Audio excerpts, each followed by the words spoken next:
ಸ್ವಾದಿಷ್ಟವಾದಂತಹ ಹುರುಳಿಕಾಳಿನ ಸಾರು ಅಥವಾ ರಸಂ ದಿಢೀರಾಗಿ ಹೇಗೆ ಮಾಡೋದು, ಸಿಂಪಲ್ ಆಗಿ ಹೇಗೆ ಮಾಡೋದು ಅಂತ.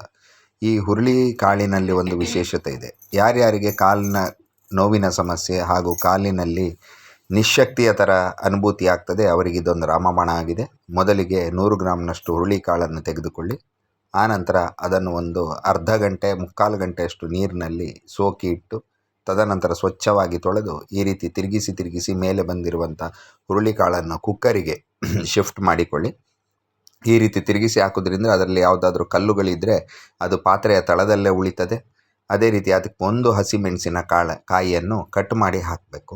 ಹಾಕಿ 2 ಬೌಲ್ನಷ್ಟು, ಅಂದರೆ ಒಮ್ಮೆ ಅದು ಮುಳುಗುವ ಪ್ರಮಾಣದಲ್ಲಿ ಮತ್ತು ಅದರಷ್ಟೇ ಪ್ರಮಾಣದ್ದು ಪುನಃ ನೀರನ್ನು ಹಾಕಿ ಕುಕ್ಕರಿನ ಮುಚ್ಚಳವನ್ನು ಗಟ್ಟಿಯಾಗಿ ಮುಚ್ಚಿಬಿಟ್ಟು ಚೆನ್ನಾಗಿ 5 ಸೀಟಿ ಬರುವ ತನಕ ಕುದಿಸಬೇಕಾಗ್ತದೆ.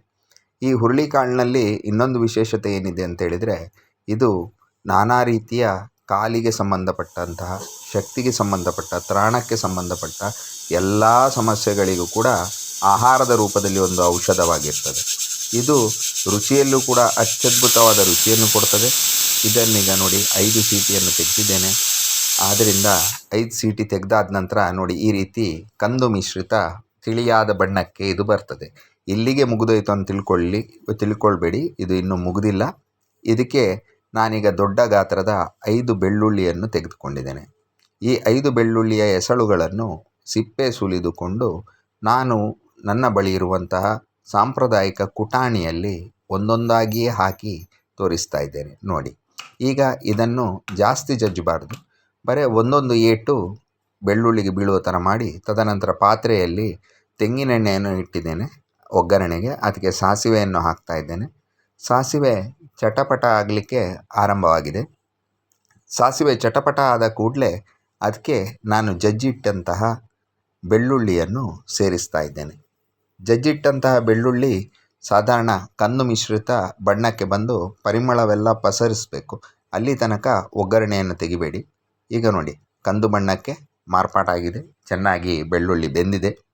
ಈಗ ಈ ಬೆಳ್ಳುಳ್ಳಿಗೆ ನಾನು ಆಗ ಬೇಯಿಸಿಟ್ಟಂಥ ಹುರುಳಿ ಸಾರನ್ನು ಇದಕ್ಕೆ ಶಿಫ್ಟ್ ಮಾಡ್ತಾ ಇದ್ದೇನೆ. ಈ ಪಾತ್ರೆಗೆ ಹಾಕಿದ ನಂತರ ಈಗ ಇದಕ್ಕೆ ರುಚಿಗೆ ಬೇಕಾಗಷ್ಟು ಉಪ್ಪನ್ನು ನಾನು ಸೇರಿಸ್ಕೊಳ್ತಾ ಇದ್ದೇನೆ ನೋಡಿ ಸ್ನೇಹಿತರೆ. ಈಗ ರುಚಿಗೆ ಬೇಕಾದಷ್ಟು ಉಪ್ಪನ್ನು ಇದಕ್ಕೆ ಸೇರಿಸಿದ್ದೇನೆ.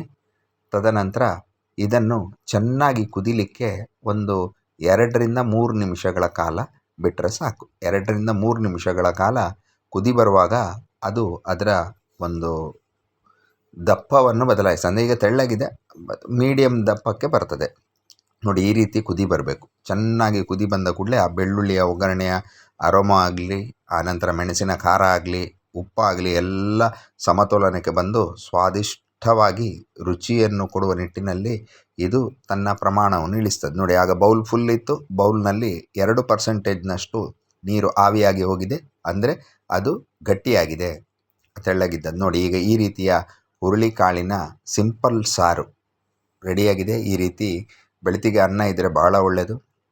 ಈ ಬೆಳತಿಗೆ ಅನ್ನದೊಟ್ಟಿಗೆ ಬಿಸಿ ಬಿಸಿಯಾದಂಥ ಹುರುಳಿಕಾಳಿನೊಟ್ಟಿಗೆ ಊಟ ಮಾಡ್ಬೋದು.